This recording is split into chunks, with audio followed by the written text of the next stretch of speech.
দক্ষিণ চব্বিশ পরগনার যারা এমএলএরা আছে, দক্ষিণ চব্বিশ পরগনার যারা জেলা পরিষদ আছে, গ্রামসভা আছে, পঞ্চায়েত সমিতি আছে, বুথ লেভেল আছে, সন্তান আছে, ব্লক প্রেসিডেন্ট আছে, সবাইকে বলবো মনে রাখবেন দক্ষিণ চব্বিশ পরগনার উপর ওদের খুব লোভ আছে।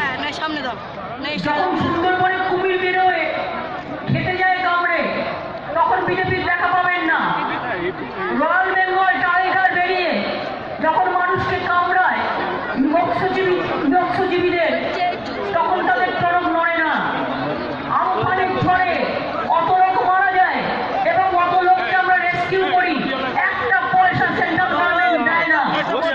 গঙ্গাসাগর দেখতে গেছে,